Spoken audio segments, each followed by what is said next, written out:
Hello प्यारे बच्चों, नमस्कार सभी को। स्वागत आप सभी का साइंस एंड फन पर, जहां टीचर साहब को दिल और दिमाग दोनों से प्यार करते हैं। तो आज हम लोग पढ़ने वाले हैं बहुत ही आसान सा एक चैप्टर जिसका नाम है स्टैटिस्टिक्स। 8th स्टैंडर्ड के अंदर आप इस चैप्टर को डेटा हैंडलिंग के नाम से जानते थे। बचपन में आप लोगों ने डेटा को हैंडल करना सीखा था, कुछ बार ग्राफ्स बनाने सीखे थे, कुछ फ्रीक्वेंसी टेबल बनानी, वो टेली मार्क्स बनानी सीखी थी। बस उसी की कॉन्टिन्यूएशन में ही एक चैप्टर है जिसका नाम है स्टैटिस्टिक्स। बहुत ही आसान और संभला हुआ और स्कोरिंग चैप्टर है, ठीक है ना। अब यहाँ पर है, आज आपको मैं पूरी की पूरी एक्सप्लेनेशन देने वाला हूँ। कुछ ऐसी बातें बताऊंगा जो हमारी एनसीईआरटी के अंदर दूर दूर तक नहीं दे रखी, लेकिन आपके एग्जाम में आएंगी और आ रही हैं। मिड टर्म में भी कई बच्चों का ये एग्जाम में आया था ये चैप्टर, तो वहाँ पर यही क्वेश्चन सेम देखे गए। जो आज मैं इंपॉर्टेंट एक्स्ट्रा क्वेश्चन लेकर आया हूँ वो कहीं ना कहीं आप ही के बच्चों के स्कूल के एग्जामिनेशन के अंदर आए थे, मिड टर्म के। और एनसीईआरटी तो मैं पूरी की पूरी आज फिनिश कराने वाला हूँ, ईच एंड एवरी क्वेश्चन, कोई टेंशन नहीं लेनी। तो सबसे पहले तो हम ये जानते हैं कि भैया है क्या स्टैटिस्टिक्स। देखो, स्टैटिस्टिक्स को जैसे कि अभी मैंने आपको बताया प्यारे बच्चों, आप लोग डेटा हैंडल के नाम से जानते हो। डेटा हैंडलिंग, ठीक है ना, डेटा को हैंडल करना। डेटा एक ऐसी चीज होती है बेटा जो सबसे पहले तो कलेक्ट की जाती है। हमारी जो स्टैटिस्टिक्स का ओरिजिनेशन होता है ना, वो कलेक्शन ऑफ डेटा से होता है। अब डेटा आज की डेट में सबसे बढ़िया एसेट है।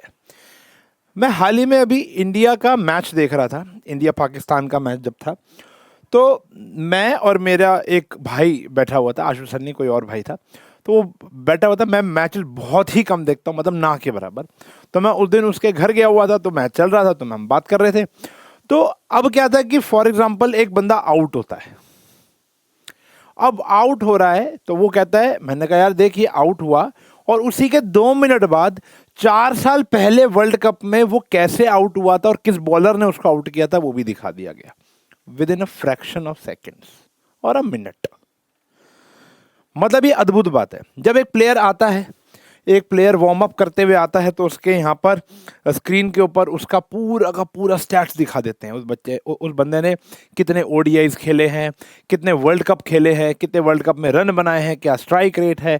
आज की डेट में अगर आपको पता लगाना हो कि सचिन तेंदुलकर जी ने पूरे अपने कैरियर के अंदर कितनी कैचेस ली हैं वो बता देंगे, कितनी कैचेस छोड़ी हैं ये बता देंगे, कितनी डॉट बॉल छोड़ी हैं वो भी पता चल जाएगा। मतलब गूगल करना और कुछ नहीं करना।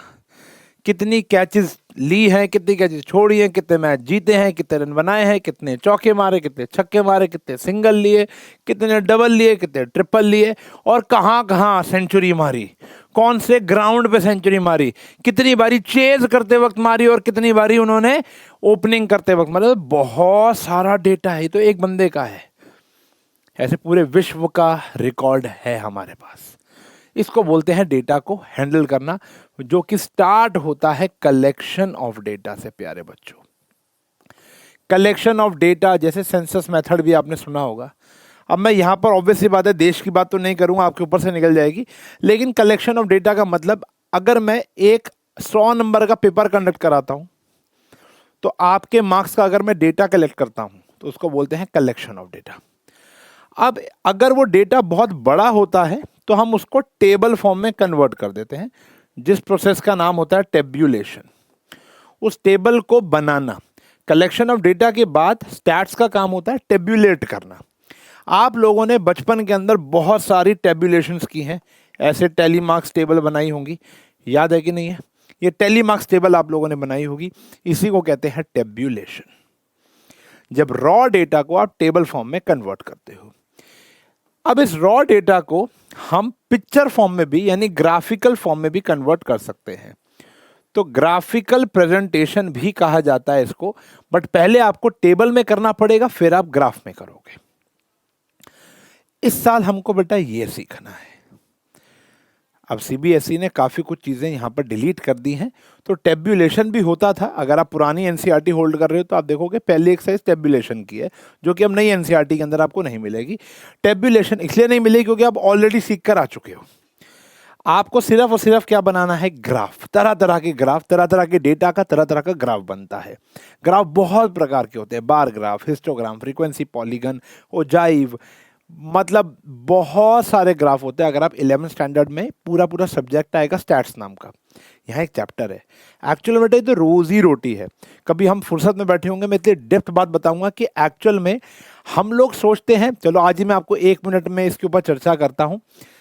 अगर मैं आज भी किसी बच्चे को खड़ा करता हूँ ना 9th के और 10th के, तो उस बच्चे को पूछता हूँ बेटा बड़े होकर क्या बनोगे, तो वो यही बोलता है कि मैं साइंस स्ट्रीम लूंगा और आईआईटी करूंगा या नीट करूंगा, या कॉमर्स स्ट्रीम लूंगा तो मैं ये करूंगा, ह्यूमैनिटीज लेकर मैं आईएएस आईपीएस सिविल सर्विसेज की तैयारी करूंगा। कोई हद मार के बोल देता है कि सर मैं क्या कहते हैं फैशन डिजाइनिंग करूंगा, मैं यूट्यूबर बनूंगा, मैं XYZ काम करूंगा। लेकिन मैंने आज तक किसी बच्चे को ये बोलते हुए नहीं कहा कि सर मैं एक्चुरी बनूंगा। जी हाँ, आपने पहली बारी, मुझे पता है मेजॉरिटी ऑफ द बच्चों ने पहली बारी नाम सुना होगा। कमेंट सेक्शन में बताओ कि आपने क्या पहले ये नाम सुना है कि ये भी एक प्रोफेशन है। Answer is actuary. इसको बोलते हैं एक्चुरियल साइंस। ये टॉपिक आपने पढ़ा होगा कि जब एक बच्चा मैथ्स में और स्टैट्स में अच्छा होता है तो उसको एक्चुरियल साइंस लेनी चाहिए। वहाँ पर वो एनालिसिस करता है फ्यूचर को। हमारे देश के NITI Aayog 5 year plan, 3 year plan, देश की जीएसटी पॉलिसीज और 3 year policies, 4 year policies, current year policies, देश का बजट, ये सारे ये लोग बनाते हैं। इकोनॉमिस्ट भी कहते हैं, वो अलग होते हैं। एक होते हैं एक्चुरी जो इंश्योरेंस जो मतलब स्टैट्स और प्रोबेबिलिटी से खेलते हैं। प्रोबेबिलिटी क्या होता है आप अगले साल पढ़ोगे। तो स्टैट्स एक अलग ही स्कोप है, एक अलग प्रोफेशन है। तो यहाँ तो एक चैप्टर है 3 नंबर 5 नंबर का, लेकिन 10th में जाकर भी ये एक अच्छा 6-7 नंबर का चैप्टर बनेगा। 11th में अगर आप ह्यूमैनिटीज और कई साइंस के बच्चों भी लेते हैं, मतलब अगर 11th में जाकर आप इकोनॉमिक्स लेते हो, इकोनॉमिक्स के अंदर एक पूरा 50 नंबर का पेपर है स्टैट्स का। और ग्रेजुएशन के जाकर अगर आप बीकॉम या बीए करते हो तो वहां पर आपके पास 80 नंबर का पेपर है सर।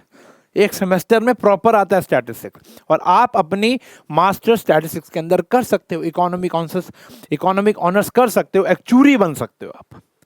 तो ये not a chapter, it's a profession. Maths के अंदर एक छोटा चैप्टर आपका जीवन बदल सकता है, आपको लाल बत्ती के नीचे लेकर आ सकता है, दुनिया आपको सैल्यूट मारेगी, आप देश चलाओगे। समझ रहे हो? तो कहानी यहां पर यह है, बैक टू द टॉपिक। तो वो चीजें शुरू होती है कलेक्शन ऑफ डेटा से, डेटा को टेबुलेट करके ग्राफ में बदलने के लिए। ग्राफ में बदल दिया, इसके बाद analysis, mean, mode and median, वो सब। लेकिन इस चैप्टर में we are only learning about the graphs.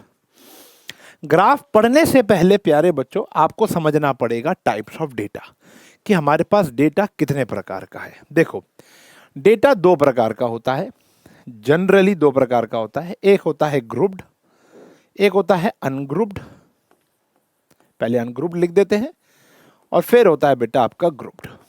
ठीक है जी। एक्चुअल में डेटा 2 प्रकार का होता है, एक होता है अनग्रुप्ड, एक होता है ग्रुप्ड। जो अनग्रुप्ड डेटा होता है वो रॉ डेटा होता है, इसको हम रॉ डेटा कहते हैं, या जिसको हम इंडिविजुअल डेटा भी कहते हैं।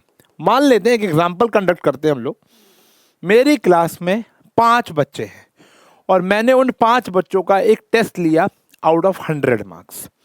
तो मैं वो डेटा कैसे लिखूंगा? मैं यहां पे लिखूंगा नेम ऑफ स्टूडेंट और यहां लिखूंगा उसके मार्क्स। तो नेम ऑफ स्टूडेंट मान लो आ गया ABCDE आ गया। नाम राम, श्याम, जया, रेखा, सुषमा, सबकी पसंद, निर्मा, जो भी नाम लिखना चाहो आप लिख सकते हो।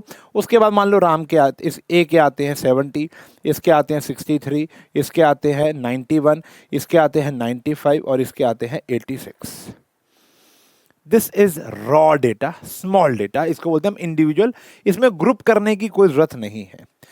जहां पर हमारा डेटा थोड़ा सा और बड़ा हो जाता है, मैं फिर बताऊंगा आने वाले 5 मिनट में, वो बातें कर रहा हूं जो पढ़ने के लिए बड़ी इंपॉर्टेंट है, पेपर में भी आएगी, लेकिन अभी आपको एनसीईआरटी में इतना देखने को नहीं मिलेगी।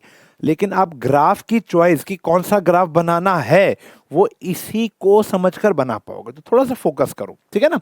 तो ये हो गया हमारा रॉ डेटा, जहां पर एक तरफ नाम होते हैं और एक तरफ नंबर होते हैं। इसको हम इंडिविजुअल डेटा कहते हैं, रॉ डेटा कहते हैं, या अनग्रुप डेटा कहते हैं। ग्रुप डेटा 2 प्रकार के होते हैं, एक होता है डिस्क्रीट डेटा, अगले साल बड़ा काम आएगा, और एक होता है हमारा कॉन्टिन्यूअस डेटा। कॉन्टिन्यूअस डेटा, ठीक है जी। अब जो हमारा डिस्क्रीट डेटा होता है, मान लेते हैं हमारी क्लास के अंदर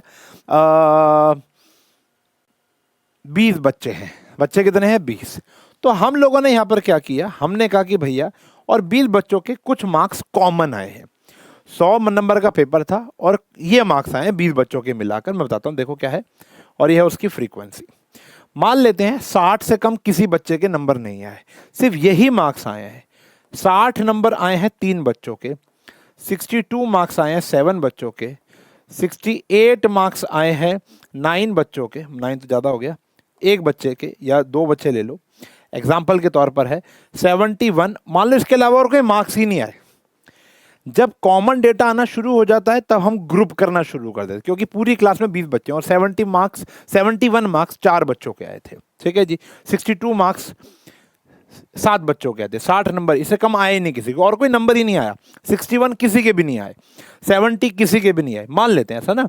और मान लो इसके बाद 89 आते हैं, 89 5 बच्चों के। ऐसे करते करते जो डेटा कलेक्ट होता है उसको बोलते हैं हम ग्रुप डेटा। आपने ग्रुप बना दिया। ठीक है जी। इसके बाद बात आती है कॉन्टिन्यूस डेटा की। जब डेटा बहुत बड़ा हो जाता है, हमारे पास 400 बच्चा पढ़ रहा है और 400 बच्चों का हमने क्या किया, एक एग्जाम कंडक्ट कराया जिसमें 0 से लेकर 100 मार्क्स आ सकते हैं। ठीक है जी।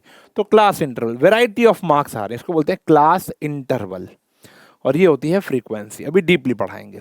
तो मान लेते हैं 0 से 10, ये आपने बनाया हुआ है 1 2 3 4 5 ना। तो 0 से 10 मान लो 2 बच्चों के आए हैं, 10 से 20 1 बच्चे के आए हैं, 20 से 30 14 बच्चों के आए हैं, 30 से 40 मान लेते हैं 19 स्टूडेंट्स के आए हैं, 40 टू 50 मान लो सिर्फ 5 बच्चों के आए हैं, 50 टू 60 मान लेते हैं 115 बच्चों के आए हैं। ऐसा समझ रहे हो? ऐसे चलता रहेगा, भी चलता रहेगा। लास्ट जाएगा 90 टू 100, 100 से ऊपर तो है ही नहीं। ठीक है ना। या 100 टू 100, मान लो 100 किसी के भी नहीं है तो 90 टू 100 पर रुक जाएगा। ये होती है क्लास इंटरवल, ये होता है हमारा फ्रीक्वेंसी।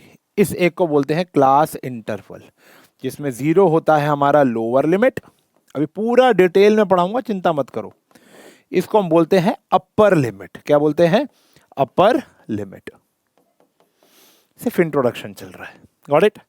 अब इन तीनों डेटा में आपको ग्राफ कौन सा बनाना है ये मैं आपको बताऊंगा। देखो, पहले तो आप देखो इस साल आपको ग्राफिकल प्रेजेंटेशन कौन कौन सा करना है। आपको सिर्फ ये 3 चीजें बनानी है बेटा इस साल। पहला आता है बार ग्राफ। बार ग्राफ आपको बनाना है। ये बनता है हमेशा हमेशा इंडिविजुअल डेटा का।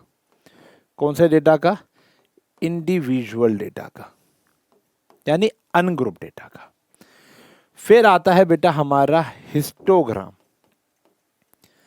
ये बनता है हिस्टोग्राम और फ्रीक्वेंसी पॉलीगन।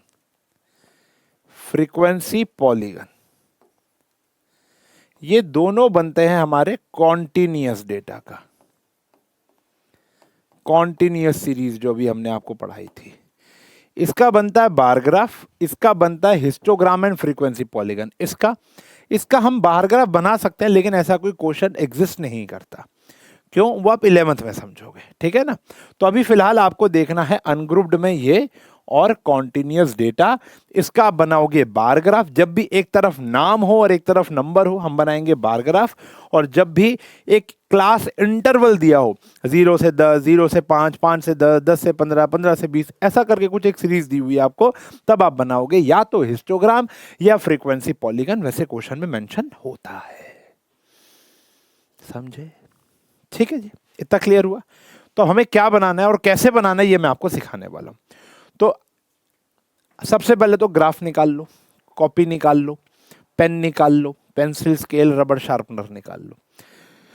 आज मैं आपको proper bar graph, histogram, frequency polygon कैसे बनाते हैं ये बताऊंगा। एडजस्टेड फ्रीक्वेंसी कराऊंगा और धमाकेदार एमसीक्यू कराऊंगा। आने वाले 1 घंटे के अंदर चैप्टर फिनिश हो जाएगा। दोबारा उठाने की नीड नहीं पड़ेगी, ये वादा है मेरा।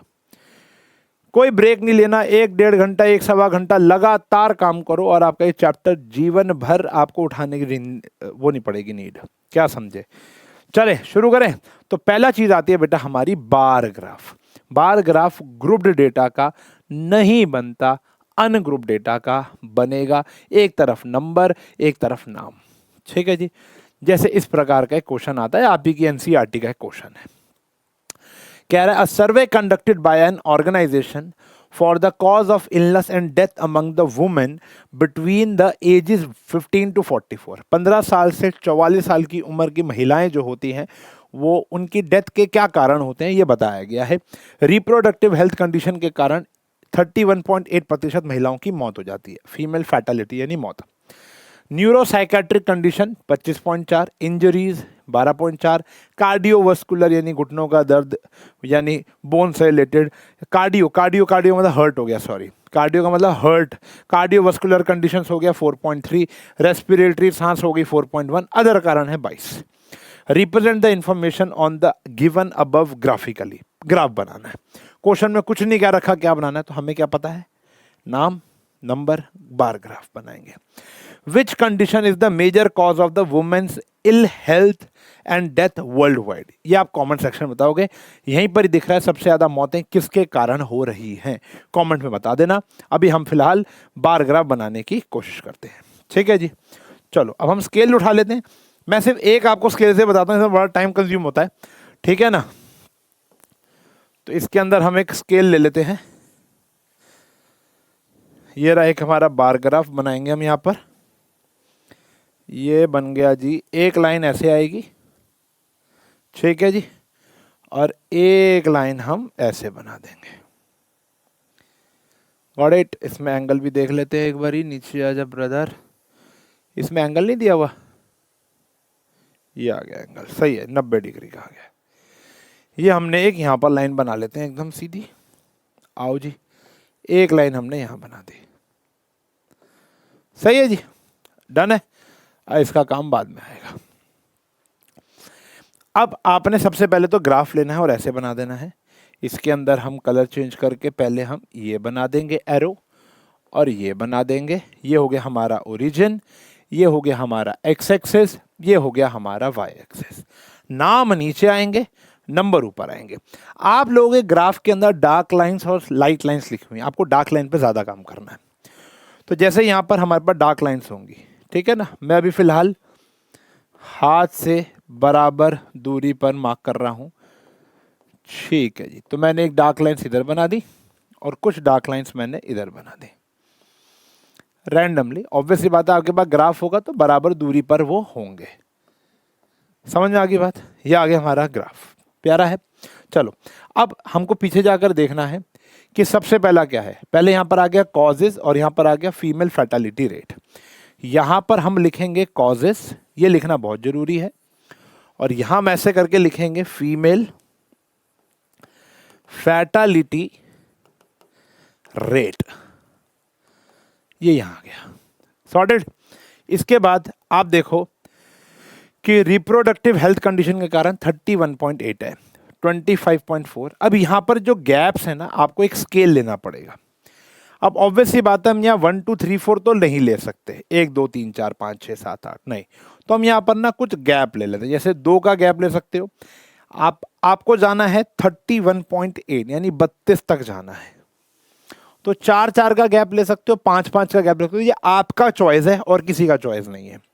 तो जैसे मैं यहाँ पर ले रहा हूँ लगभग 4 8 12 16 20 24 28 32, या तो आप ये ले सकते थे। आपका ये मन नहीं कर रहा तो आप 2 का गैप भी ले सकते हो, ये चॉइस आपकी है बच्चों। 2 4 6 8 10 12 14 16 18 20 22 24 26 28 अब 30। देखो ये छोटा पड़ गया ना, चलो ज़्यादा छोटा नहीं पड़ा, इसको मैं इरेज करके ठीक कर सकता हूँ, ज़्यादा टाइम वेस्ट नहीं करेंगे, ठीक है ना। इसको हम थोड़ा सा अपने हाथ से ही बड़ा कर लेते हैं। ये आ गया जी हमारा 30 और थोड़ा सा ऊपर जाके ये हो गया हमारा 32, सही है जी, डन है। चलो सबसे पहला आया था रिप्रोडक्टिव हेल्थ कंडीशन के कारण जो मौतें हुई हैं वो ये 31.8। तो 31.8 आपको रफली ले लेना है, अब देखो हम एग्जैक्ट तो कभी प्लॉट कर ही नहीं पाएंगे। 31.8 हो गया लगभग 32 से थोड़ा सा कम। तो हम लोगों ने एक कलर चेंज कर लेते हैं, कलर ले लेते हैं हम ग्रीन कलर, और यहाँ पर 31.8 का हम ग्राफ बना लेते हैं। ठीक है जी, थोड़ा सा नीचे ले लिया मैंने इधर, और सेम हम लाइन यहाँ पर खींचेंगे। ये रही जी, ये आ गया हमारा रिप्रोडक्टिव हेल्थ कंडीशन। ये बन गया पहला ग्राफ। इसके बाद अगर आप देखोगे तो हमारा आया 25.4 न्यूरोसाइकेट्रिक कंडीशन। 25.4, अब 25.4, अब आपको ना एक बॉक्स का, एक ब्लॉक का गैप देना है। बार ग्राफ चिपक कर नहीं बनेगा, हिस्टोग्राम चिपक के बनेगा। ये दूर दूर बनते हैं, जितना यहाँ जितनी विड्थ इसकी होगी उतना ही गैप आपको छोड़ना है, ये ध्यान रखना। तो यहाँ पर आया 25.4। 25.4 अप्रोक्सीमेटली प्लॉट करेंगे तो 24 और 26 के बीच में आएगा। तो हमने यहाँ पर अंदाजे से, क्योंकि एग्जैक्ट तो आप बता ही नहीं सकते बेटा ये, फिर यहाँ पर आ गया 25.4। सही है जी, और इसको हमने ऐसे जोड़ दिया। चलो जी, ये हो गया सेकंड पॉइंट। दूसरा क्या है, 12.4 इंजरीज के कारण। जल्दी जल्दी इसको यहाँ ले गए। 12.4, 12 से थोड़ा सा ऊपर, देखो मैं बोर्ड पे बना रहा हूँ, तुम लोग ग्राफ पे बनाओगे तो बढ़िया रहेगा ना। बाय थोड़ा ऊपर 12.4, और यहाँ पर भी आ गया 12.4, और इसको भी आपने जोड़ दिया। सही है, इतना प्यारा प्यारा बनाना देखो स्केल से। सही है जी। कार्डियोवास्कुलर 4.3, मात्र 4.3, देखो 4.3 आ गया। ये रहा जी, 4 से थोड़ा सा ऊपर ले लेते हैं। ठीक है जी, 4.3। अभी मैं बताता हूँ, अभी 2 मिनट रुक जाओ बस, बढ़िया से एक मैं आपको कंडीशन बताऊंगा। और अगला क्या था बेटा हमारा, 4.1 रेस्पिरेटरी। इसे थोड़ा सा नीचे रखेंगे, बाकी सब सेम ही रखेंगे। तो ये आ गया हमारा 4.1। सही है जी। इसके बाद लास्ट रह गया हमारा 22 अदर कॉजेज। आओ जी बराबर पे। 22 तो पूरा ही एग्जैक्ट दिख रहा है आपको, 22 तो पूरा ही एग्जैक्ट दिख गया। ठीक है जी, तो मेरे को थोड़ा पास से कम दिख रहा है।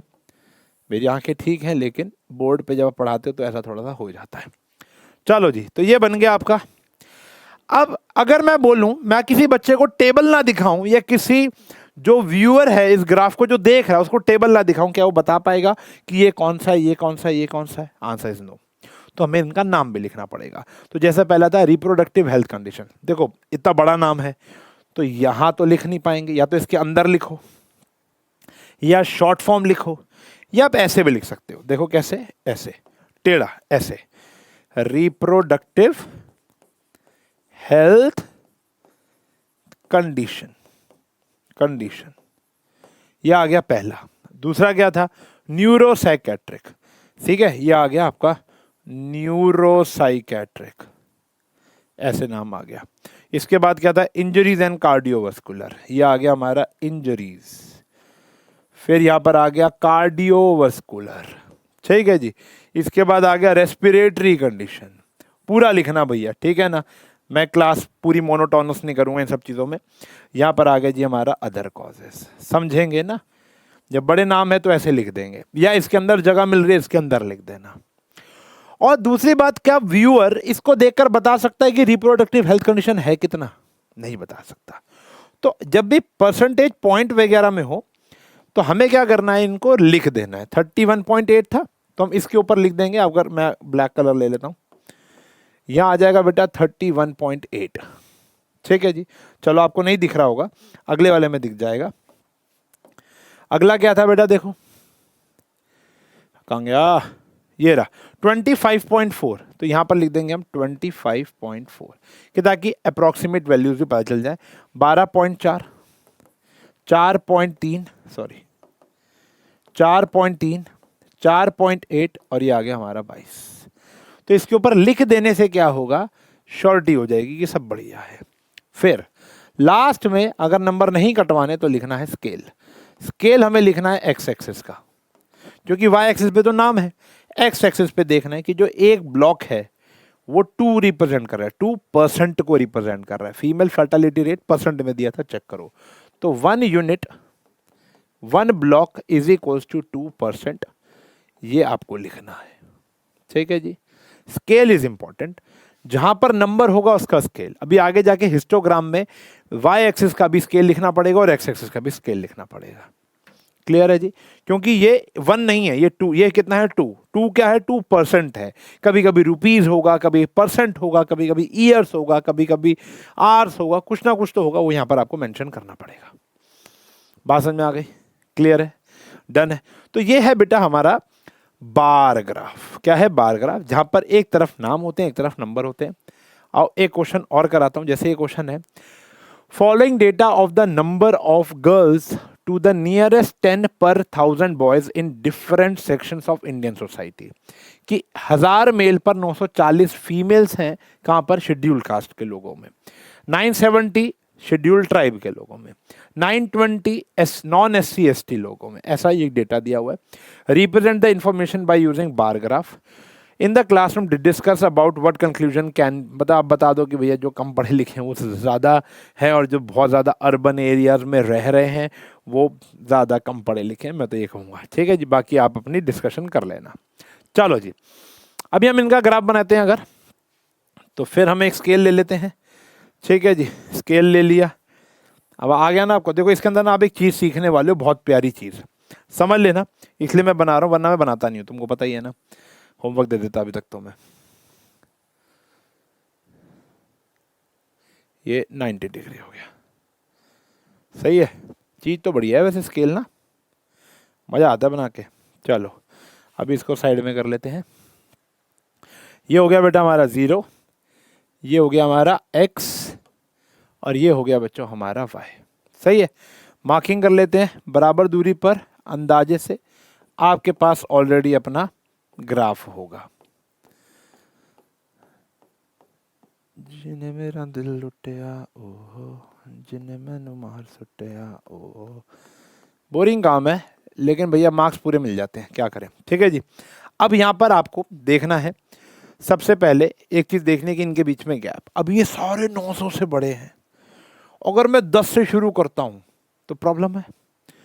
अब बोलो सर 100 का गैप ले लो, लेकिन 100 to 900 तब भी तो फ्री बैठे हुए हैं, कोई काम ही नहीं है उनका। तो ये सब 900 से बड़े हैं, तो हम शुरुआत ही 900 से करते हैं। देखो, तो हम यहाँ क्या करेंगे, सबसे पहले ही क्या ले लेंगे, 900, 910, 920, 930, 940, 950, 960, 970, 980, 990, और ये आ गया जी 1000। इतनी तो जरूरत भी नहीं है। ठीक है जी, यहाँ हमने 900 ले लिया। अब रुक जाओ, अब जब भी आप ऐसा करो कि आप सीधा एक लंबी जंप मारो, देखो इनका गैप है 10 10 10 10 का, लेकिन आपने एकदम बहुत बड़ी जंप मार दी, सीधा 900 पर पहुंच गए, तो आपको एक चीज का सहारा लेना पड़ेगा, उसका नाम है किंक। तो यहां पर हम एक किंक बनाते हैं। ये किंक का मतलब उल्टा जेड बना देना। किंक का मतलब क्या होता है कि 0 और 900 के बीच में अभी बहुत सारे नंबर हैं, 900 नंबर्स हैं, लेकिन हमने उनका वर्णन इसलिए नहीं किया क्योंकि वो यूजलेस थे हमारे लिए। ठीक है जी, तो मतलब हमें ये बताना है कि ये जो हम पहला लिखेंगे शेड्यूल कास्ट वाला, वो 0 से 900 तक जा रहा है, ना कि सीधा 900 से शुरू हो गया। ठीक है ना, मतलब इनके बीच में बहुत सारे नंबर हैं जिनको दिखाना यूजलेस था, इसलिए किंग का सहारा ले लेते हैं। ठीक है जी, तो देखो अब यहाँ पर क्या है हमारे पास, शेड्यूल कास्ट है 940। बनाओ भैया, शेड्यूल कास्ट आ गया जी 940। कलर चेंज कर लेंगे अब हम, 940 आ गया शेड्यूल कास्ट। आया कि नहीं आया? यहाँ भी बनाएंगे, 940 आ गया जी शेड्यूल कास्ट। अभी जब एग्जैक्ट है तो यहाँ पर लिखने की जरूरत नहीं है। फिर अगला देखेंगे तो हमारा क्या आएगा, शेड्यूल ट्राइब आएगा, 970 शेड्यूल ट्राइब। ये रहा जी, ये आ गया 970, ये आ गया जी 970। सही है जी, अगला देख लो, अगला क्या है, 920 आ रहा है, नॉन SC ST, समझ आ गया होगा, 920 आ गया नॉन ST SC। तो थोड़ा बहुत ऊपर नीचे हो सकता है भाई, आप देख लेना, क्योंकि मैं बहुत पास खड़े होकर बना रहा हूँ, कॉपी नहीं है मेरे पास, मैं गरीब हूँ। ठीक है जी, हाँ, तो कितना आ गया, 950 आ गया बैकवर्ड डिस्ट्रिक्ट्स, 950 आ गया हमारा बैकवर्ड डिस्ट्रिक्ट, बैकवर्ड डिस्ट्रिक्ट, ये आ गया।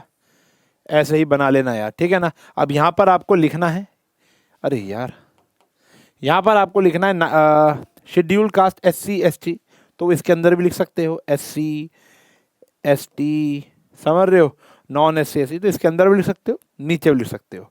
यहां पर आ गई हमारे पास section and number of girls पर 1000, यहां पर आ गया हमारे पास सेक्शन, और यहां पर आ गया हमारे पास नंबर ऑफ गर्ल्स पर 1000। अब यहां पे स्केल की बात करेंगे तो स्केल क्या हो जाएगा, 1 unit is equals to 10 girls, क्योंकि 10-10 का गैप चल रहा है और ये एक्स एक्सेस का स्केल है, सॉरी वाई एक्सेस का स्केल है। ठीक है जी, डन है। तो bar graph is super easy बन जाएगा। इसी प्रकार एक क्वेश्चन यहाँ पर है, इसका भी बना लेंगे आप लोग। ए बी सी डी नीचे आ जाएगा और यहाँ पर 75 55, तो यहाँ पे 10-10 का गैप ले लेना, क्योंकि 10 और 20 के बीच में छोटी छोटी लाइन्स होती हैं, वो अगर आपको दिखेंगी तो आपको बेटर रहेगा। ठीक है जी। और इसके साथ एक क्वेश्चन चिपक के जरूर आता है, जैसे विच political party won the maximum number of seats, तो आप बता देना पार्टी नंबर ए है, have von maximum number of seats. Clear है प्यारे बच्चों? तो this is bar graph, very easy और पेपर में आता है, क्योंकि अब इस चैप्टर के अंदर ना चीजें कम बची हैं, तो सब बराबर हिस्सेदार हैं पेपर में आने के। चलो अब हम बात करेंगे हिस्टोग्राम की।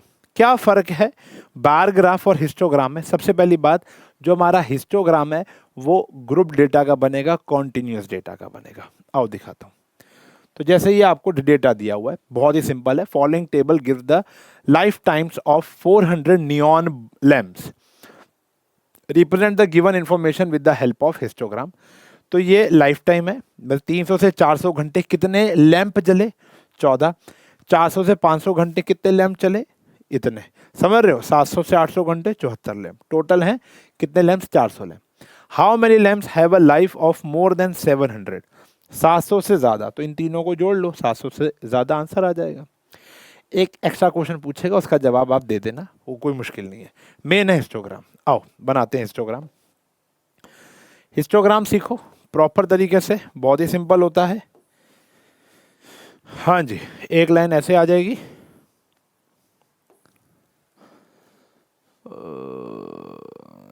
हो जा, हाँ जी ठीक है जी, और एक लाइन हमारी ऐसे आ जाएगी। चलो जी, बहुत ही बढ़िया। और फिर वही घिसा पिटा काम आपको करना ही पड़ेगा। यहाँ पर आपको लिखना पड़ेगा x, यहाँ पर लिखना पड़ेगा आपको y। देखो मैं नीचे स्पेस ये छोड़ता हूँ क्योंकि लिखना होता है, इधर भी स्पेस छोड़ो अपने ग्राफ में।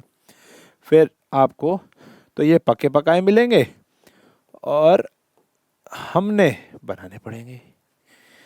हाँ जी, मेरा नाम है कैलेंडर, मैं तो चला किचन के अंदर, बॉल मांगो भैया आज जरा जोर से। देखिए पिक्चर, मिस्टर इंडिया है, मिस्टर इंडिया गाना है। चलो हाँ जी, तो यहाँ पर आ गया जी।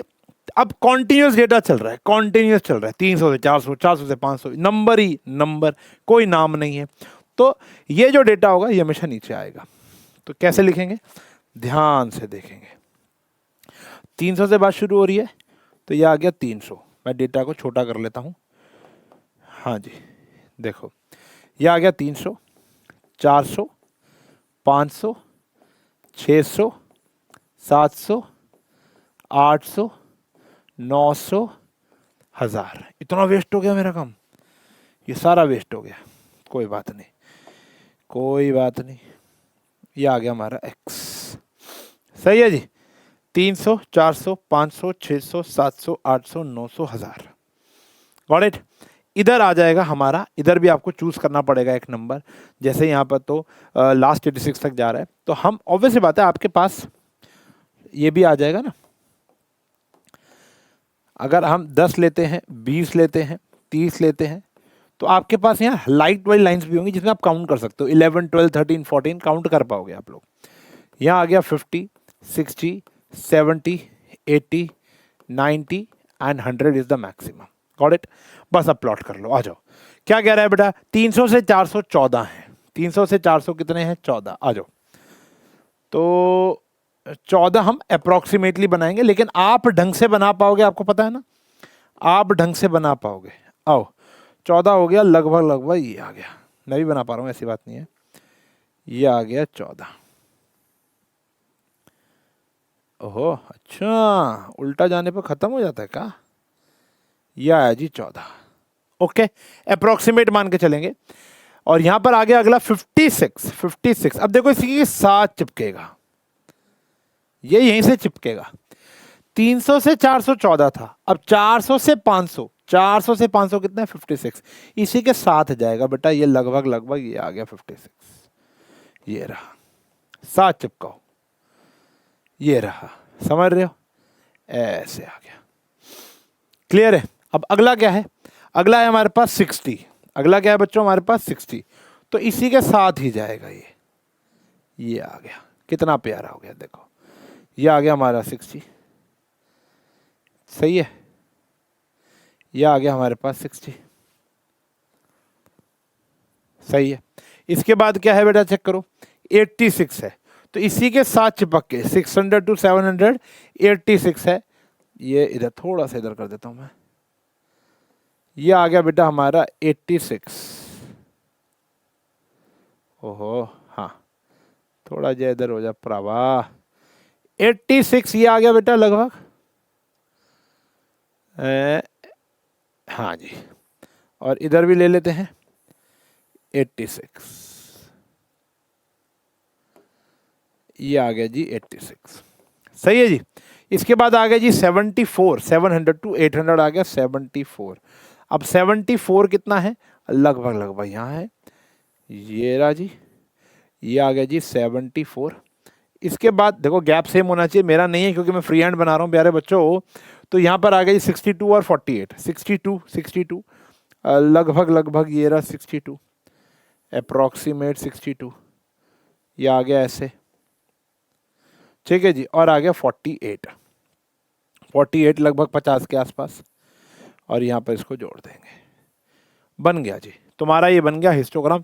क्या प्यारा हिस्टोग्राम बना है, गैप बराबर होना चाहिए, ऑब्वियसली बात है, आपके ग्राफ में ऑटोमेटिकली आ जाएगा, तो मेहनत करने की जरूरत नहीं है। अब यहाँ लिखना जरूरी है, नीचे आएगा लाइफ टाइम इन आवर्स, और यहाँ आएगा नंबर ऑफ लैम्प्स। यहाँ पर आ गया लाइफ टाइम्स इन आवर्स, और यहां पर आ गया नंबर ऑफ लैम्प्स, ठीक है जी। अब यहां स्केल की अगर हम बात करेंगे तो यहां पर एक्स एक्सेस का स्केल भी लेंगे, सबसे पहले एक्स एक्सेस स्केल लेंगे। अच्छा देखो एक गलती हमने की ना, 0 से 300 गया तो यहां पर किंक आ गया था, क्योंकि सीधा 300 की जम मारी है तुमने, तो यहां पर 100 की बात हो रही है, तो 1 unit is equals to 100 hours आ गया। और अगर बच्चों मैं वाई एक्सिस की बात करूं, पेंसिल से लिखना है, ठीक है ना, यहां पर आ गया 1 unit is equals to 10 hours. कितने घंटे की बात हो रही है, 10 लैम्प्स, सॉरी 10 लैम्प्स, यहाँ नंबर ऑफ लैम्प्स है ना, तो यहाँ आ गया 10 लैम्प्स, सही है जी, बना लेंगे, डन है, प्यारा है हिस्टोग्राम, ओके जी। अब इसके अंदर ना थोड़ा सा पंगा आता है, मैं आपको 3 ऐसे क्वेश्चन कराऊंगा, देखो हिस्टोग्राम बनाना आ गया, 3 ऐसे क्वेश्चन कराऊंगा जिनमें पंगा है, पहले उन पंगे को ठीक करेंगे, फिर हिस्टोग्राम जैसे बनाते हो वैसे ही बना लेना। कह रहे 40 leaves of a plant are measured correct to the 1 millimetre and obtain the data. तो ये डेटा है, लेंथ और नंबर ऑफ लीव्स 118 से 126 127 है ये, तो एक डेटा दे रखा है, कॉन्टिन्यूस डेटा है, हिस्टोग्राम बनाना है। इज देयर एनी, ये आपके लिए छोड़ता हूँ, इसका जवाब कमेंट सेक्शन में बताएंगे आप, ठीक है जी। Is there any other suitable graphical presentation for this data, yes, इसको फ्रीक्वेंसी पॉलीगन से बना सकते हैं, यस और नो, इसका जवाब मैंने बता दिया, अगले का आप दो। Is it correct to conclude that the maximum number of leaves is 153 millimetre long, तो क्या ये कहना ठीक होगा कि 153 मिलीमीटर लॉन्ग, ये इसका जवाब मैं एंड ऑफ द क्वेश्चन दूंगा, तब तक आप कमेंट करके बताओ यस या no, okay, and why also. चलो बहरहाल अगर हम बात करें प्यारे बच्चों, क्या ये क्वेश्चन इस क्वेश्चन के जैसा है, ये भी कमेंट सेक्शन में बताओ यस और नो। क्या ये वाला क्वेश्चन प्रीवियस क्वेश्चन के जैसा है, हाँ या ना। ये वाला क्वेश्चन और ये वाला क्वेश्चन क्या सेम है, नहीं, थोड़ा सा फर्क है, वो कॉन्टिन्यूस था, ये कॉन्टिन्यूस नहीं है। वहां पे था 300 से 400, फिर 400 से 500, फिर 500 से 600, यहाँ 118 से 126, फिर 126 की जगह आ गया 127, 135 की जगह आ गया 136, एक एक बढ़ाकर है, इनके बीच में एक का गैप दे रखा है, चलो कोई बात नहीं। तो यानी इस डेटा को पहले आपको ठीक करना पड़ेगा, तो ठीक करने के लिए मैं आपको एक कॉन्सेप्ट बता रहा हूं, जब भी ऐसा हो तो क्या करना है, तो आपको करना है लोअर लिमिट में से, ओह कितना गंदा हो गया, आपको करना है बेटा लोअर लिमिट, समझते हो ना कौन सी है लोअर लिमिट, ये रही लोअर लिमिट। लोअर लिमिट में आपको करना है -0.5 और अपर लिमिट में आपको करना है +0.5। लोअर में लो, अपर में अप करना है कि ताकि देखो क्या होता है, अगर मैं तुमसे मांगू बेटा पानी देना, तो या तो तुम ही मेरे पास आ लो या मैं तुम्हारे पास आ लूँ। बेटर तरीका क्या है, थोड़ा तुम आओ थोड़ा हम आए, आगे चल के रिक्शा कर लेंगे, ठीक है। मतलब थोड़ा आप आ जाओ थोड़ा मैं आ जाऊँ, बीच में मिल लेते हैं ना कहीं। तो ऐसे क्या कर रहे हैं, 0.5 इसको बढ़ा रहे हैं, 0.5 इसको कम कर रहे हैं, तो ये मिल जाएंगे बीच में। देखो मैं आपको दिखाता हूँ, इनमें 0.5 कम करेंगे तो देखो तुम्हारा नया क्लास इंटरवल, या क्लास इंटरवल नहीं लिखना चाहते तो लेंथ इन मिलीमीटर लिख दो, क्योंकि आपको तो ग्राफ बनाना है। लेंथ इन मिलीमीटर, ये चेंज हो जाएगा, ठीक है जी। तो यहाँ पर आएगा 118 की जगह आ गया 117.5। ओहो, यहाँ आ गया 127 की जगह 126.5, इधर आ गया 136.5, नहीं 136 नहीं 135, 0.5 कम करना है ना बेटा, 0.5 आपको ये लोअर लिमिट में क्या करना है, कम करना है, उधर बढ़ाना है, उधर आपको क्या करना है, इंक्रीज करना है।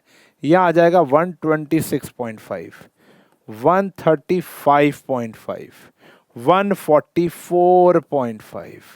अगला भी वहां पर अगर हम माइनस करेंगे तो देखो यही आ गया, इसमें 0.5 माइनस करो तो क्या आ जाएगा 144.5, इसमें बढ़ा दो कितना हो जाएगा 153.5।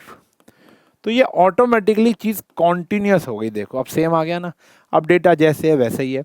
आ गया 162.5, पहले एक बार ये डेटा लिख देते हैं फिर ग्राफ आपको फटाफट से बता देंगे। ये आ गया 162.5 से कहाँ तक जाना है 171.5, 171.5 से कहाँ तक जाना है 180.5। एंड कोई भी फ्रीक्वेंसी में चेंज आपका यहाँ पर नहीं आएगा, नंबर ऑफ लीव्स में वही कोई सेम रहेंगी, 3 5 9 12 5, 3 5 9 12 5 4 2, ये सेम रहेंगी। तो अगर अब आपको इसका हिस्टोग्राम बनाना है बिना स्केल के, मैं एक बार आपको बता दूं तो हिस्टोग्राम ऐसे ही बनेगा जैसे बनाते हो। यहाँ आ गया 0, अब आप डेटा क्या लेने वाले हो 117, ऐसे लोगे 117.5, 126.5, 135.5, समझ रहे हो 144.5, फिर 153.5, फिर आगे 162.5, 171.5 और 180.5, ठीक है जी। यहाँ पर 1 2 3 4 5 6 रफली बना रहा हूँ बेटा, आई होप अंडरस्टैंड, 9 10 11 आ गया। ओके, अब जैसे पहला आया इनके ऊपर कितना है 3 है, ये रहा जी 3 आ गया। फिर अगला कितना है 126 से 135.5, ये आ गया जी 5, बाकी सब सेम है। अगला कितना आ गया जी 9 आ गया, फिर अगला कितना आ गया जी 12 आ गया, ऐसे चलते रहेंगे। चेंज क्या था, बस आपको इसको चेंज करना था बेटा, इसको चेंज करना है आपको, समझ में आ गई बात। कर लेंगे चेंज, क्या करना है, रामबाण इलाज मैंने आपको बता दिया, ये आपको याद रखना है। लोअर लिमिट में 0.5 लो, अपर लिमिट में 0.5 अप, लोअर में लो यानी माइनस, अपर में अप यानी प्लस, सिंपल सा फंडा है। और देखो प्यारे बच्चों, अब ये एक डेटा जो है, क्या ये आपको लग रहा है कि सेम है, चेक करो, इसमें भी हिस्टोग्राम बनाना है, लेकिन क्या इसके अंदर कुछ खासियत है, चेक इट आउट बेबी। हाँ जी, यस खासियत है, ये आम क्वेश्चन जैसा नहीं है, मैं आपको बताता हूँ क्यों।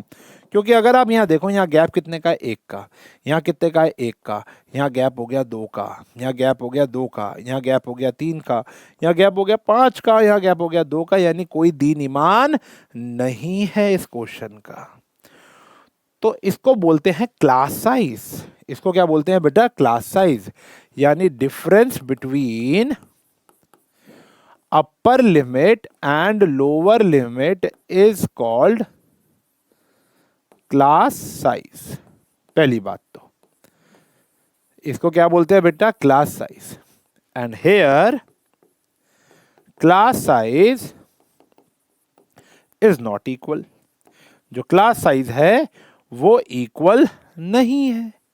अभी तक हर एक क्वेश्चन में क्लास साइज इक्वल थी, चाहे वो 0.5 कम करने वाला क्वेश्चन हो, बढ़ाने वाला क्वेश्चन हो, या वो 300 से 400, 400 से 500, 100 का गैप चल रहा था। अब यहां पर आपको क्या करना पड़ेगा? फ्रीक्वेंसी को एडजस्ट करना पड़ेगा। This topic is about adjusting of frequency. तो हमें ये टेबल दोबारा बनानी पड़ेगी। ठीक है जी, कैसे बनाएंगे आओ देखो।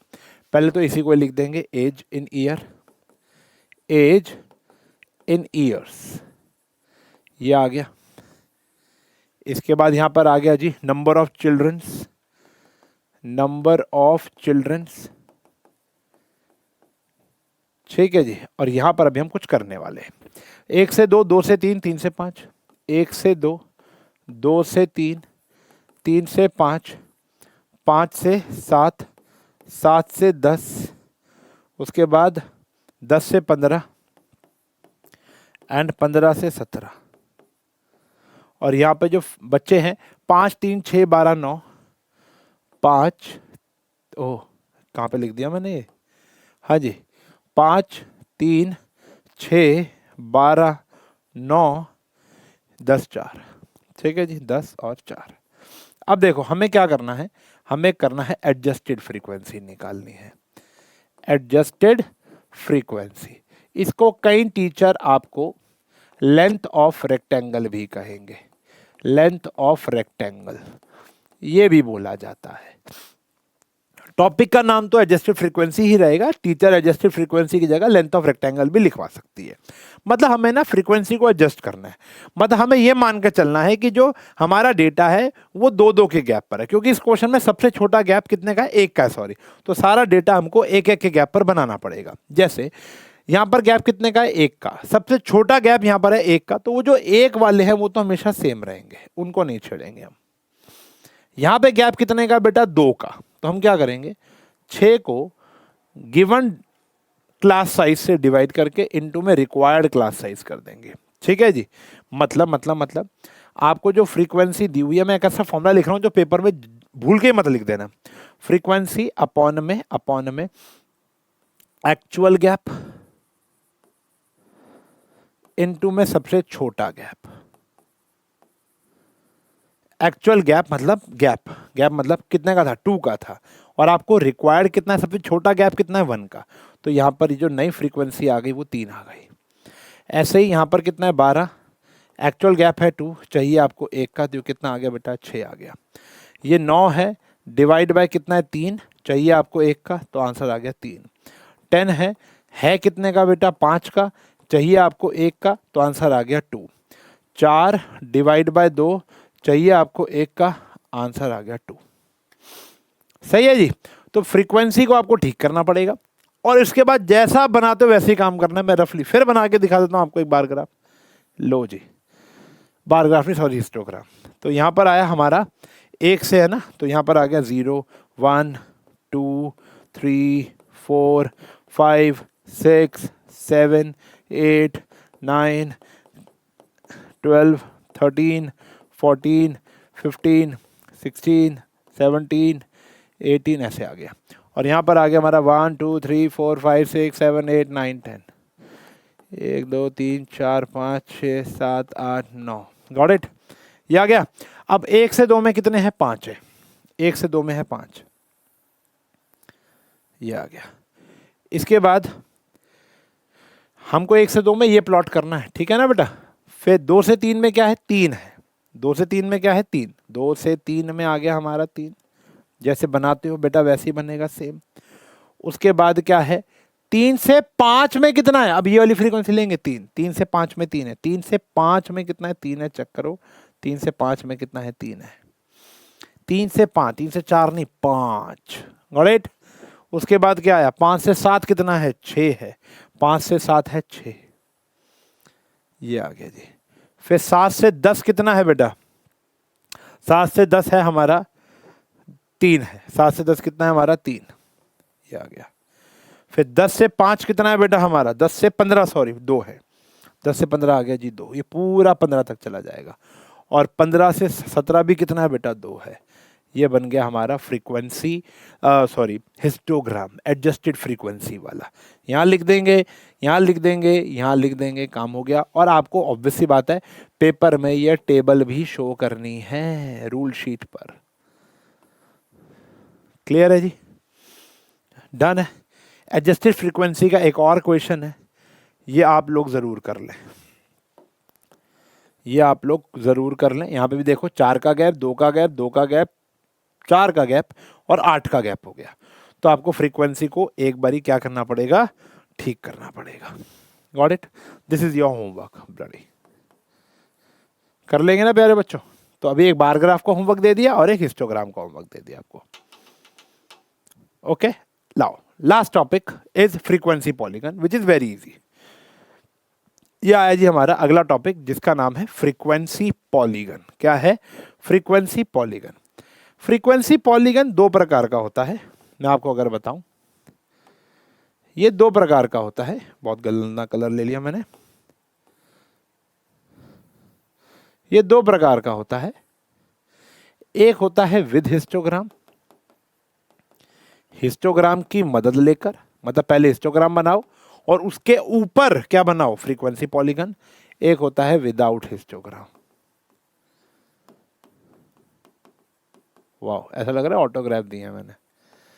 विदाउट हिस्टोग्राम, क्लियर है। एक है विद हिस्टोग्राम और एक है विदाउट हिस्टोग्राम। हम सीखेंगे विदाउट हिस्टोग्राम क्योंकि 99.99% पेपर में विदाउट हिस्टोग्राम आता है। और अगर आप विदाउट हिस्टोग्राम सीख जाओगे तो विद हिस्टोग्राम तो कुछ भी नहीं है। मैं नहीं भी सिखाऊंगा तो कोई दिक्कत नहीं, वैसे है नहीं, आप विदाउट हिस्टोग्राम ही सीखो। ओके, तो उसके लिए हमें चाहिए क्वेश्चन। यहाँ पे एक डेटा दिया हुआ है, मैंने बताया था कॉन्टिन्यूस डेटा का ही बनेगा। कॉन्टिन्यूस डेटा में चॉइस आपके पास फ्रीक्वेंसी पॉलीगन वो। अच्छा, उस क्वेश्चन का जवाब नहीं दिया मैंने, है ना। आ जाओ, मैं भूल गया था, इस क्वेश्चन का जवाब नहीं दिया। Is it correct to conclude that the maximum number of leaves is 153 millimetre? No. देखो 12 का मतलब है 145 से 153 के बीच में।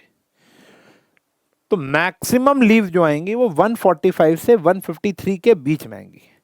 और जबकि एक बात बताओ, 153 तो इसमें बेचारा काउंट ही नहीं होगा, वो तो इसमें काउंट होता है। चलो वो अलग बात है। लेकिन अगर हम बात करें तो 12 लीव्स का मतलब ये नहीं है कि 12 153 वाली हैं या 12 145 वाली है या 12 146 वाली, नहीं, 145 से 153 के बीच में। तो इसका आंसर नो आएगा। हाँ जी, तो फ्रीक्वेंसी पॉलीगन बनाते हैं भैया। आ जाओ इस क्वेश्चन का।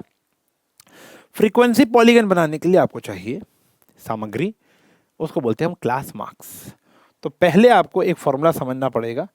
अभी छोटे छोटे जितने फॉर्मूले और बातें बता रहा हूँ ना आपको, वो सब अभी एमसीक्यू में पूछूंगा मैं आपसे।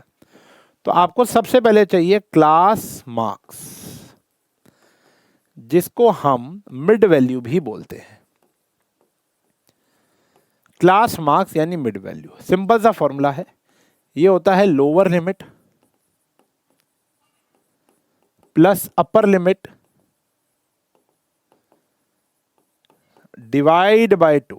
Lower limit plus upper limit divides by 2 is known as class marks. बड़ा इंपॉर्टेंट है भैया ये, इसके ऊपर तो बतेरे क्वेश्चन बनते हैं छोटे छोटे भी।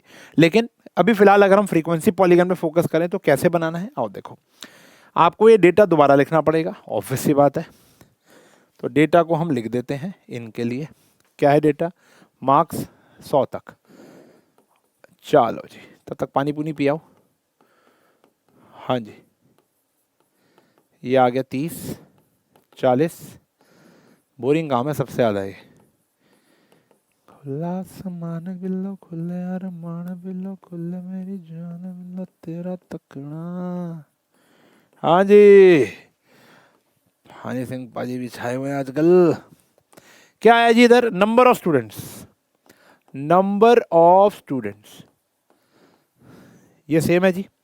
क्या है, 5 10 4 6 7, 5 10 4 6 7। उसके बाद आया 3 2 2 3 9, 3 2 2 3 9। अब सबसे पहले आपको निकालना पड़ेगा बेटा क्लास मार्क्स। क्या निकालना पड़ेगा, क्लास मार्क्स, जिसको मिड वैल्यू कहेंगे। बहुत ही सिंपल है जी। 0 + 10 डिवाइड बाय 2, यानी 0 और 10 के बीच वाला नंबर लिख दो। वो ओरली भी आप लिख सकते हो, कैलकुलेट भी आप कर सकते हो। तो कितना आ गया भैया? 5। 10 और 20 के बीच में क्या आ गया जी? 15। सामने सामने लिख देंगे।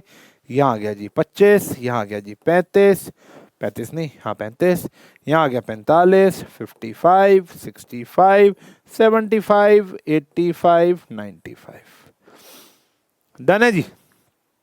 ये आ गया जी हमारा डेटा। अब अगर मैं यहीं पर ही, वैसे मैं पीछे एक पेज लेकर आया था, अगर मैं यहीं पर ही फ्रीक्वेंसी पॉलीगन बनाना चाहूँ तो वो कैसे बनेगा? अब देखो,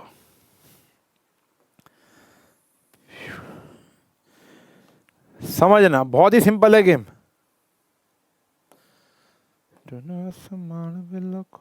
अरे हाँ भैया, ठीक है ठीक है ठीक है, ये तो इतना ही बहुत होगा। सही है, ये आ गया। साइड में हो जाओ भाई। चलो, ये आ गया 0, ये आ गया हमारा y, ये आ गया हमारा x। ओहो, x। ये यहाँ पर हमें चलना है 0 से 10, 20, 30, 40, 50, 60, ये नहीं चलना। अब ध्यान समझो, आप जो ब्लॉक बनाओगे ना, ये मिड वैल्यू का होगा, यानी 5 का होगा। ये मिड वैल्यू का होगा। फिर यहाँ पर आएगा जी 15, यहाँ पर आएगा जी 25, यहाँ पर आएगा, बराबर दूरी पे चल रहा है। कितना आ गया? 45। फिर आ गया जी 55, यह आ गया 65, 75, 85, 95, बराबर दूरी पर। इसका काम सिर्फ यही है कि आप ये बना पाओ, अदरवाइज ग्राफ में इसका कोई काम नहीं आएगा। हिस्टोग्राम में यही काम आता था, यहाँ नहीं आएगा। यहाँ पर आगे जी 1 2 3 4 5 6 7 8 9 10, 10 से बड़ा तो कोई नहीं है। 11 भी ले लो, है नहीं वैसे। 1 2 3 4 5 6 7 8 9 10 11 आ गया। अब अगर हमें इसको प्लॉट करना हो तो बहुत सिंपल है, कोऑर्डिनेट ज्योमेट्री में जैसा किया था, 5 पे 5 प्लॉट करना है। 5 पे 5 का बिंदु बना देना, थोड़ा सा जलिया बाग टाइप। हाँ जी, मतलब बच्चे ना क्या करते हैं, जलिया बाग बना देते हैं, ये ऐसे। ये मत करना, मतलब आपको तो यूं उठा के बस यूं ही घुमा देना है। अब मेरे आपको दिखाई नहीं देगा ना, इसे मुझे थोड़ा सा डार्क करना पड़ता है। आपको तो बस पेंसिल रखनी है और यूं घुमा देना उसको।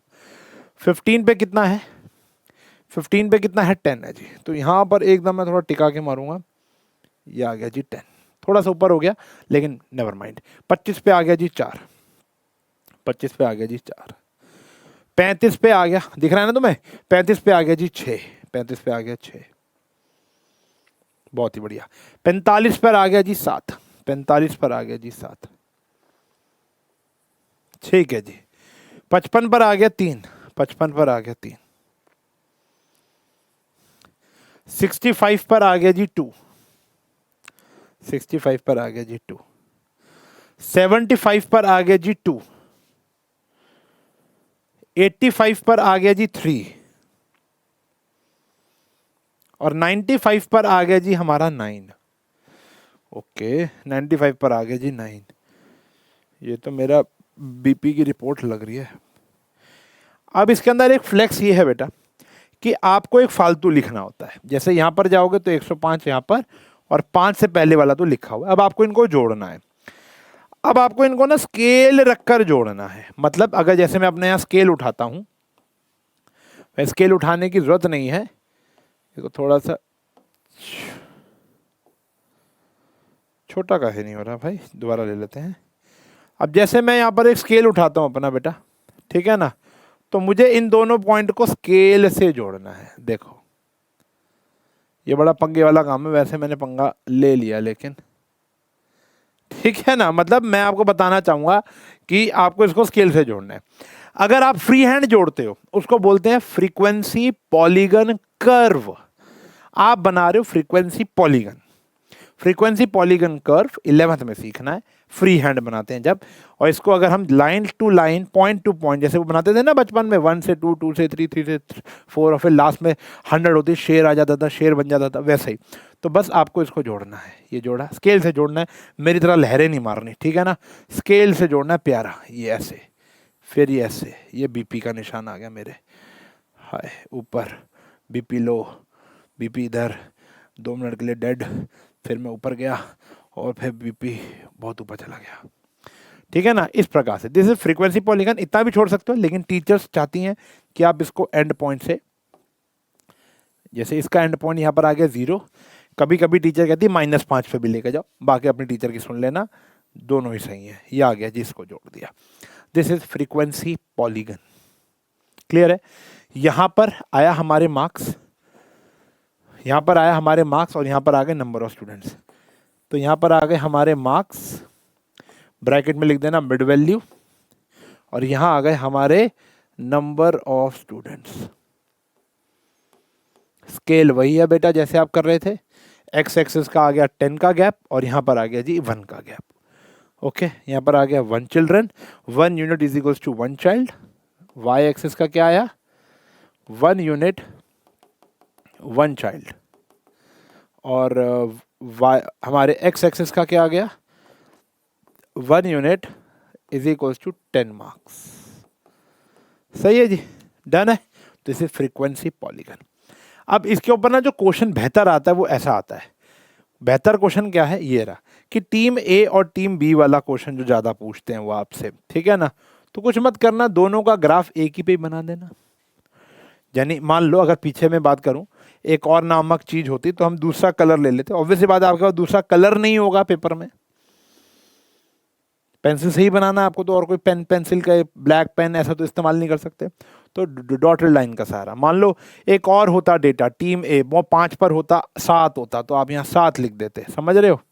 और फिर 15 पे लिख देते, मान लो 11 होता, फिर इस पे होता वो मान लो 2 होता, ऐसे होता जी मान लो 35 पे इतना होता, तो आप इसको डॉटेड जोड़ लेते,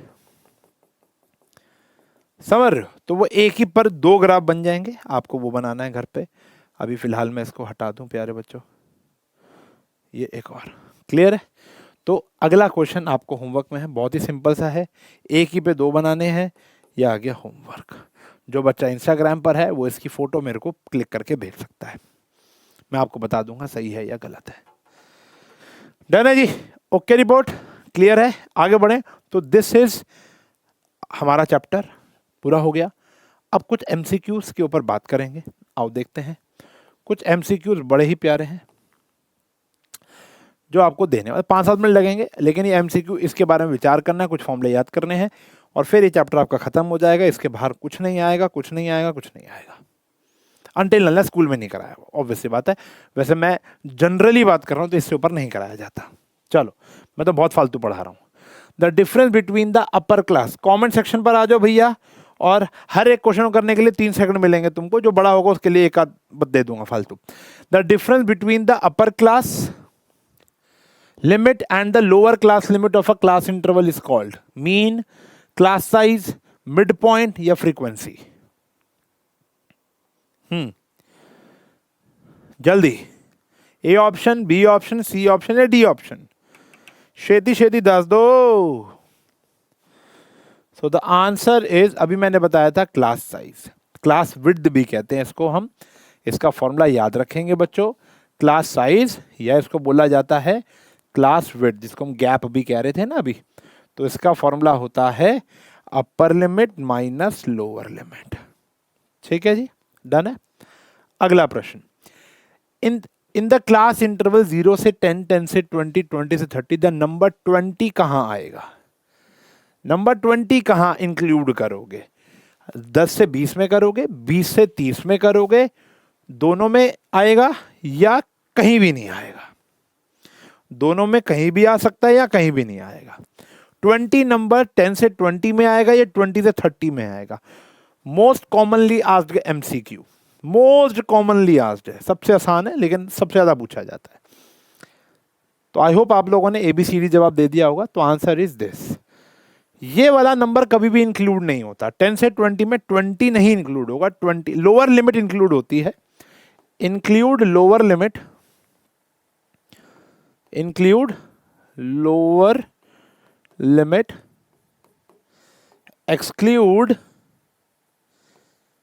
upper limit, exclude upper limit। Upper limit को आपने एक्सक्लूड मारना है, सही है जी। In a frequency distribution the mid value of a data is 10 and class width यानी साइज दे रखा है आपको 6, लोअर लिमिट बतानी है। चलो ये आपसे नहीं होगा, पहले फॉर्मूला सुन लो, जिसको आता है पॉज कर लो और काम हो जाएगा। देखो लोअर लिमिट निकालने का एक फॉर्मूला होता है, वो होता है mid value minus half of width. ठीक है जी। अब यहां की बात करूं तो हमारी मिड वैल्यू क्या थी, मिड वैल्यू कितनी है 10, माइनस हाफ ऑफ विड्थ कितनी थी 6, तो 10 में से 3 गया, आंसर क्या आ गया 7। और इसी प्रकार अगर इन फ्यूचर आपसे पूछता है अपर लिमिट निकालो, तो अपर लिमिट का फॉर्मूला होता है, सेम फॉर्मूला है, मिड वैल्यू। बेटा मैं बहुत फालतू पढ़ा दिया तुमको, इसको समझ लेना, पेपर में बहुत आता है, एनसीईआरटी में नहीं है। प्लस हाफ ऑफ विड्थ हो जाता है। अगर इसी की अपर लिमिट होती तो 10 + 3 13 हो जाता, यानी 7 to 13 क्लास इंटरवल आ जाता। अपर लिमिट और लोअर लिमिट मिला के क्या बनाते हैं, क्लास इंटरवल। समझ रहे हो। फिलहाल अभी आपसे क्या पूछा था, लोअर लिमिट, अपर लिमिट 13, तो क्लास इंटरवल आया था 7 से 13। क्लियर है। अभी हटा दो।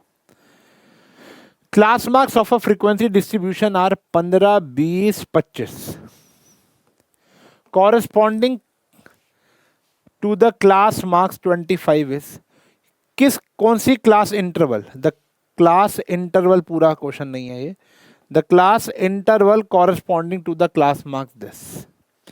अब देखो भैया ना, क्लास मार्क्स का मतलब मिड वैल्यू होता है, तो पहले आप क्या निकालोगे, lower limit, mid value minus half of width. Width कितनी चल रही है, देखो इनके बीच में 5-5 की चल रही है, 15 से 20, 20 से 25 हो रहा है ना, ऐसे आ रहा है। तो ये आ गया भैया 22.5 आ गया। तो लोअर लिमिट 22.5 जिसकी है वो हमारा आंसर है। समझ रहे हो। लोअर लिमिट ये आई, अगर मान लो अपर लिमिट भी निकालते हैं तो भी आ जाता। 25 प्लस हाफ ऑफ 5 कितना आ गया भैया, 27.5, ये आ गया। ठीक है जी। सेम फॉर्मूला जो भी प्रीवियस क्वेश्चन में किया वो यहाँ आ गया। For the given data difference between the maximum and the minimum observation is called. ये तो आप बता सकते हो, बचपन की बात है। सबसे बड़ी फ्रीक्वेंसी, सबसे बड़ा ऑब्जर्वेशन माइनस सबसे छोटा ऑब्जर्वेशन क्या होता है, ये बताना है आपको। रेंज होता है, क्लास होता है, क्लास लिमिट होता है, या क्लास मार्क्स होता है। क्लास मार्क्स तो नहीं होता। क्लास मार्क्स तो upper limit plus lower limit divide by 2, ये हटा दो। क्लास लिमिट का मतलब क्लास इंटरवल होता है, ये भी नहीं होता। तो आंसर इज रेंज। रेंज का फॉर्मूला होता है, highest observation minus lowest observation. ठीक है जी। अब इसके ऊपर एक क्वेश्चन है, ये आपको डेटा दिया हुआ है, आपको इसका रेंज निकालना है। तो रेंज, सबसे बड़ी फ्रीक्वेंसी बोलो क्या है बेटा हमारी, सबसे बड़ी फ्रीक्वेंसी यहाँ पर है 99, और सबसे छोटी फ्रीक्वेंसी यहाँ पर हमको देखने को मिल रही है मुझे 47 ही है ना। हाँ जी। तो ये कितना आ गया हमारा 52। तो 2 52 हैं, दोनों को टिक कर देता हूँ मैं। कॉमन सेंस, छोटी छोटी बातें हैं, याद रखनी है।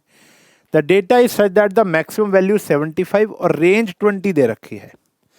रेंज दे रखी है 20, मैक्सिमम वैल्यू दे रखी है 75, तो लोवेस्ट वैल्यू क्या हो जाएगी, आपको मिनिमम वैल्यू बता देनी है। देखो कितना आसान सा बच्चों वाला क्वेश्चन है।